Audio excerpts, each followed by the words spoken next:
Hitting the ground running versus stumbling out the gate, I wanted to focus on specific sets from the first 2 years of Bionicle versus the first 2 years of Hero Factory. I've got some sets here in front of me, as well as some that'll be appearing on screen.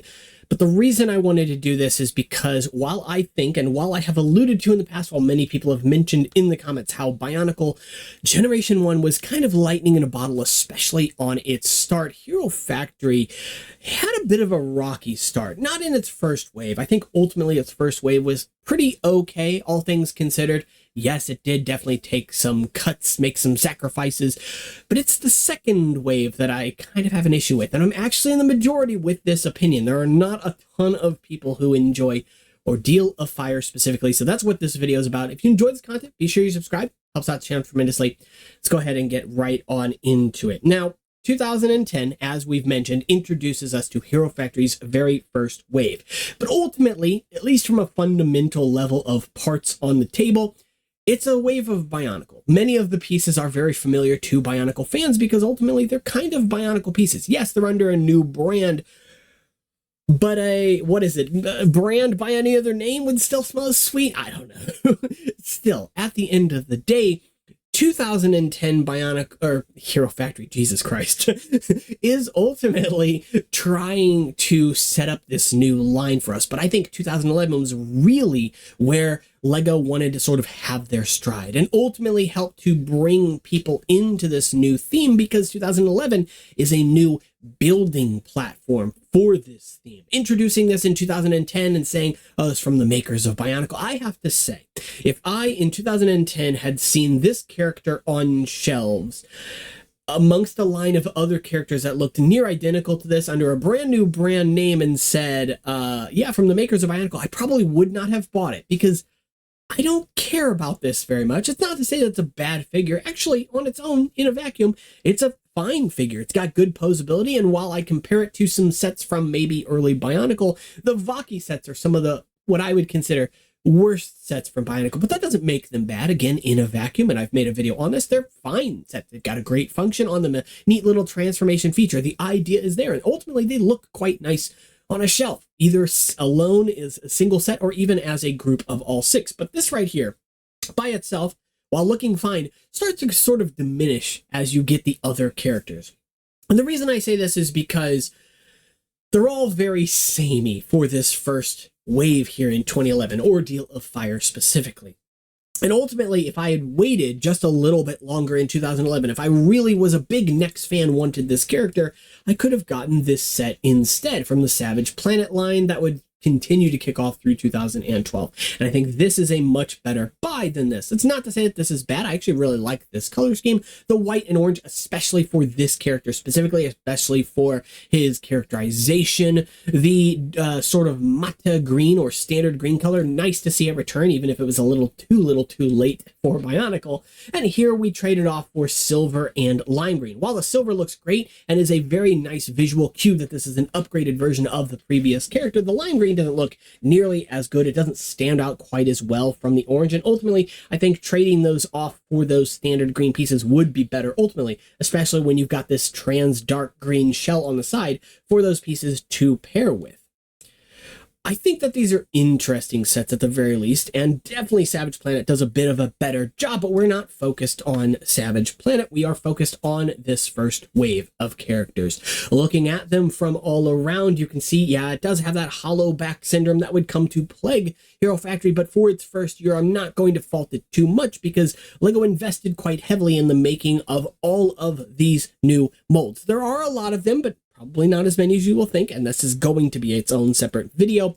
However, the actual character itself here feels pretty boring, I'm going to be honest. Yes, I've talked about these weapons here specifically, how they're sort of reminiscent of Paraka weapons from Bionicle. They make sense for this character having these buzzsaws, much like his headgear, which that I don't understand. In a fictional world, why would I want to have a buzzsaw on my head? But hey, I don't know, right? At the end of the day, though, the character design on its own, flat on its face, is fine. It just loses a lot of value the more of these characters you get, but ultimately they're fairly affordable characters. When they came out, I believe they were $7 or $8. Don't quote me on that. So what is the major focus of this video? It has to be the villains, because where the heroes really do nothing to save this wave of characters, you may like them, you may not, and that is absolutely a perfectly acceptable opinion, no matter which way you sway, because it's subjective, it is yours, right? The villains, on the other hand, though, when we start out with something like this, I think this looks okay. And I say okay because this is definitely among the better of the villains in terms of design for this. Ultimately, Hero Factory sort of kicked itself off by having very few villains compared to heroes, but ultimately usually settling on larger characters for the villains, with some exceptions to this. I actually have a villain here in front of me, so we're going to pull the big old jet bug off the screen here for a moment so we can actually take a look at these physically, at least one of these sets, because I never went out of my way to purchase any sets from 2011. I just happen to have the parts for this character. I don't actually own him, but I guess I kind of do. And yes, while he is missing a couple pieces, notably some of these red spikes, because God help me, I'm not digging through my collection to find 8 of these red spikes floating around, ultimately the character is interesting. First off, this first year of Hero Factory feels quite different from later years, because you could kind of tell that LEGO wasn't exactly sure what they were doing with their colors yet for this system, where they would usually settle upon dark gray to black, and alternating back and forth from a black core. These first characters from these original waves often had colored bones, and that is something that I absolutely appreciate. So a lot of red bones in this wave, a lot of Keat orange bones in this wave as well.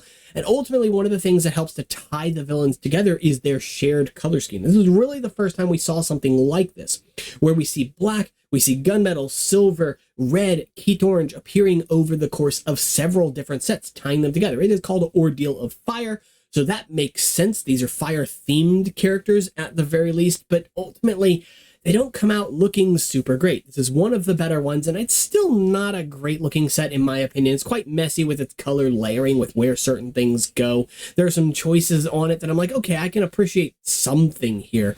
Not everything, right? What is this tube here for? Like, yeah, okay, it's an extra piece. It's a cool piece to have in your collection. It looks very weird having it on the outside, and you could think, oh, well, you know, it's supplying fuel or energy or whatever, or coolant to this drill system. But is that necessary? You could also just as easily pretend something like this is doing that same job. Ultimately, it's neither here nor there. It is entirely preference whether you like that piece being there. I don't, but that is just my opinion.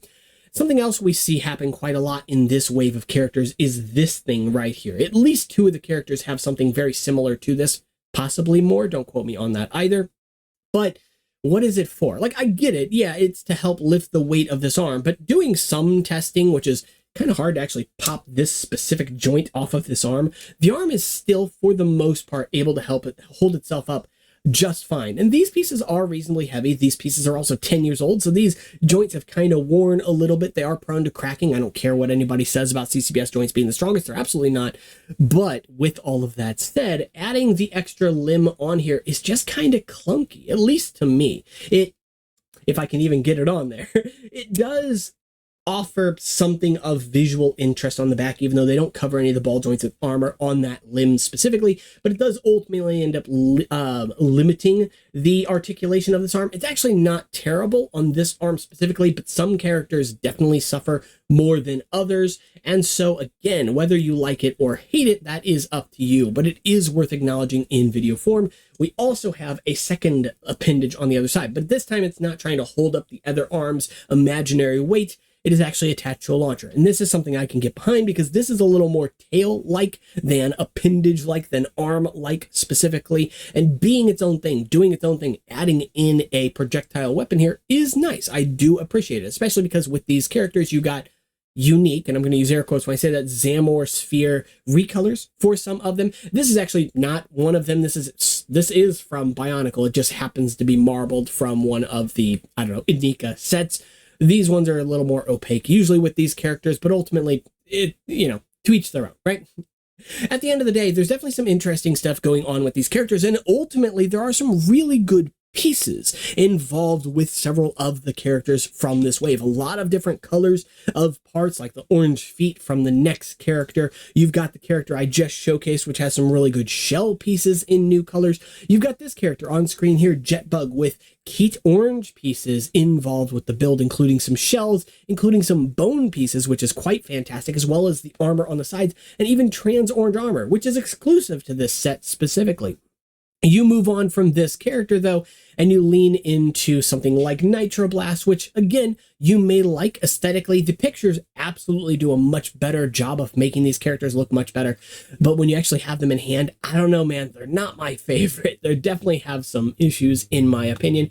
But again, we see we've got like a red body on this character. LEGO's still figuring out the colors in this first wave, right? We've got red Inika feet, which is a recolor that's exclusive to this set. So very welcome here. And it's quite interesting, too, that we're seeing Bionicle feet show up on the villains, but we're seeing hero feet show up on the heroes, which, again, makes sense. The hero feet are relatively smooth in their design, so having the heroes stand out with a little bit more smooth textures, ultimately, while having the villains have more of a rough texture, does make some sense. Something else worth noting with these characters before we get to the most egregious character from this entire wave, though, is the helmets, because there are 4 villain characters, but there are only 2 helmets. Did I say 4? Are there 5? There are 5 villain characters, right?